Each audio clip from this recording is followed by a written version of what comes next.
So I've arrived and it's been a long journey. It's taken me about 36 hours to get to this spot. But my goodness, has it been worth it? Just take a look at this scene behind me here. It's just absolutely incredible. I know I say those words a lot, but here at the very north tip of Finland, in the Arctic Circle, with the frozen sea still, this is just simply amazing. One of the most beautiful sights I think I've ever seen. It's surreal, it's calm, it's a bit windy, but I don't mind. It's a little bit cold, even coming towards the middle of May, but I don't mind. It's just fantastic. It's a very, very nice moment that has just made all the effort worthwhile. It's been an adventure, it's been difficult at times, but my goodness, just look at this.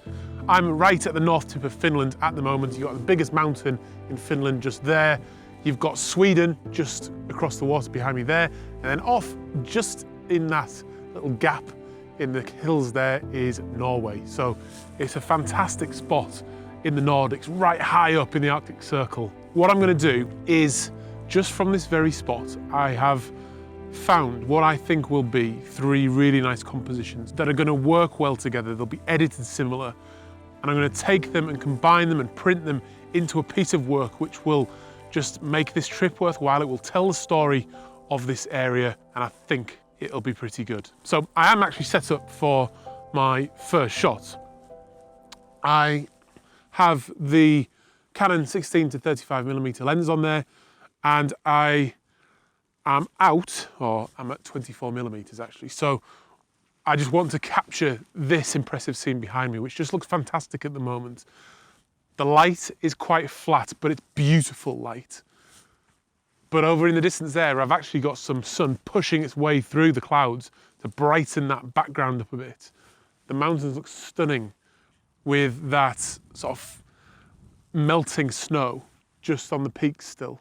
We've then got the frozen sea, which looks great, coming down into these rocks here. So that is the composition pretty much. We've got the rocks in the foreground, that big rock there towards the right-hand side of the frame, then got all these little rocks in the foreground, and with that nice wide angle, we'll get all of that detail. And then I've got the mountains in the background. And on a shot like this normally, you sometimes get a mid-ground that just is quite plain, if it's just plain water.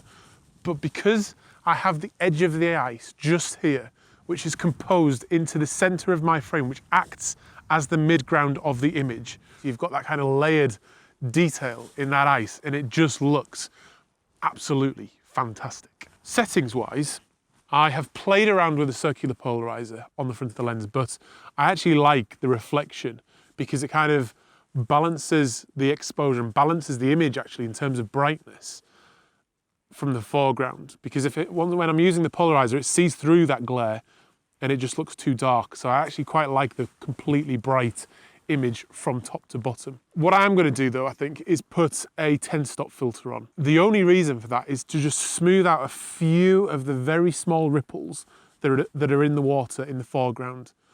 Just so I've got that nice, surreal, calm mood. The clouds already look quite blurred because there's not much definition in them. So the filter isn't going to make any difference to that. The long exposure isn't going to make any difference to that, but it will affect the water in the foreground here.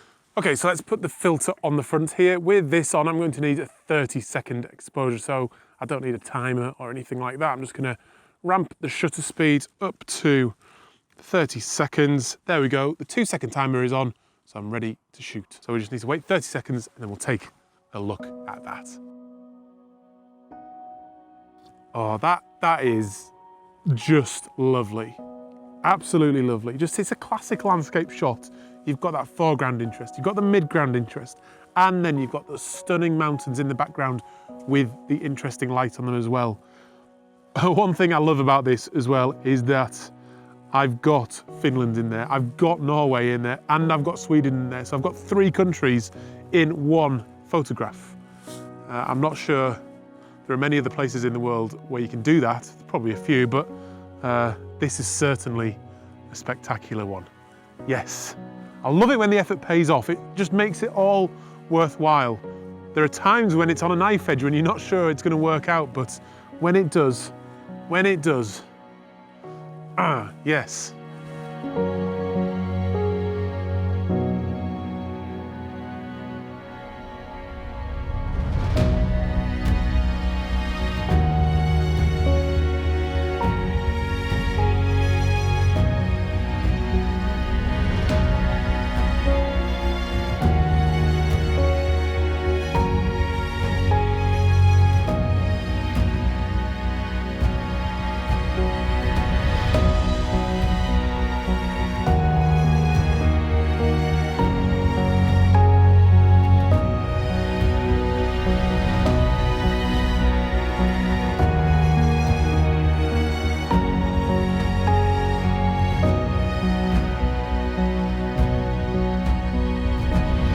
Okay, so I'm set up for my second shot and I literally have not moved the tripod. I've just twisted the camera 90 degrees, and that's the great thing about being in stunning locations like this. You've literally got shots all the way around. Now the three I'm taking today are all actually going to be quite different. We've got the big open expanse here from that first shot, but this one, I wanted to get the mountain in it here. It's not actually the biggest mountain in Finland. I think it's like the third or something. It's called, forgive my pronunciation, Sana, I think. But what the shot also does, as well as getting that in there, even though it is shrouded in the cloud, which is actually working for me, it also has that line of silver birch. Now, on the drive up here, it's been about 5-6 hour drive from Rovaniemi, goodness me. Anyway, it's been about a 6 hour drive from there, and it has just been a one long road lined with trees, just constant trees. It made the driving actually quite difficult, but there was lots of silver birch, and I wanted to just try and get them into an image because there's such a big feature of this landscape, and I'm doing that with this shot. So, oh, it's getting cold now. This time I've still got the 16-35 on there, but this time I've gone right out to 16 millimeters, or as wide as it will go. What that's doing is getting the shoreline in, because it has this kind of tundra feel to it, and it just goes on forever. But I've got a little bit of that in the shot as we hit the shoreline here. That kind of curves around the scene with that rock in the midground, as well as, again, some of that nice melting ice in the midground as well. I've got this rock here just to the side, bringing us in from the other side. And then we go up to that lovely line of silver birches, and then that mountain in the background. I've got the mountain just off to the left-hand side of the frame, and I think that's going to work really well just because of the shape of it. It kind of angles up towards the peak, which we can't actually see, but it just has a really natural flow to the image that's going to work really, really well. I have taken a test shot. I'm going to do the same again because there's a few ripples going on in the water there now. Because of that, I'm going to put the 10-stop filter on. So I've got my test exposure, which is 1/13 of a second, f/16 and ISO 100. I'm focused on this rock here, that one there. That should give me front to back sharpness at f/16. I'm going with f/16 because the shore is quite close to me, and then I've got that mountain right in the background. I've got lots going on, so I want to maximize that depth of field. f/16 will allow me to do that. Right, here we go then. Let's put the 10-stop filter on. I'm focused on the rock, like I said. I'm all ready to shoot. I just need to turn in to the bulb mode and punch my time in to the bulb timer, which in this case is going to be 1 minute and 19 seconds once that 10-stop filter is on there. Right, 2-second timer, 1, 2, and there we go. 1 minute, 20 seconds to wait, and we can have a look.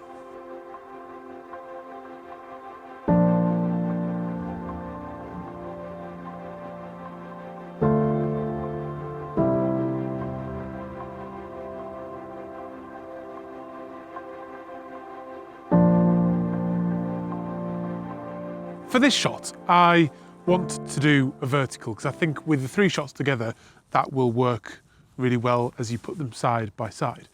And as I've been exploring around this tiny peninsula that I'm stood on, I came across this bit of ice on the shoreline here. As it's approaching the shoreline, it's changing colour completely to this kind of greeny turquoise colour, and it just looks absolutely fantastic.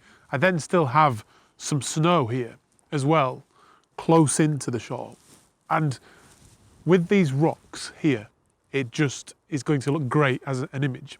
It's all about the foreground interest on this shot, although you then have the frozen water and the mountains in the background, but it's the foreground where I'm using to compose the shot. So I've got the camera fairly low down on the tripod, and I'm at 16mm, nice and wide, so I can fill my foreground with the rock, the ice, and then there's a couple of other rocks just underneath the water, frozen under the water, that you can just see coming through. To sort of emphasize or to see those rocks that are under the water a little bit better, this time I'm using the polarizer filter to take the sheen off the surface, just so I can see that a little bit more.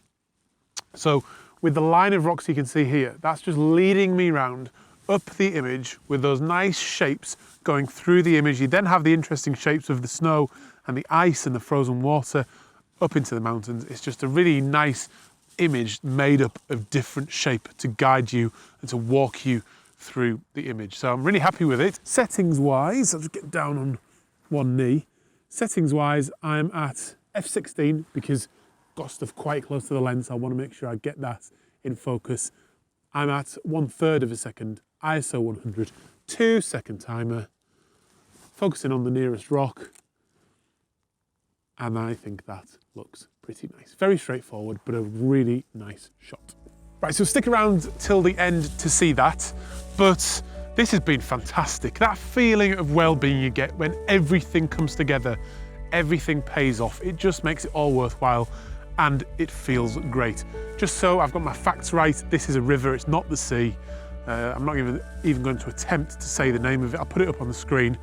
But I hope you've enjoyed it. Subscribe, like, comment, let me know what you think down below, and I'll see you on another one very, very soon. I'm Adam, this is First Man Photography in Finland.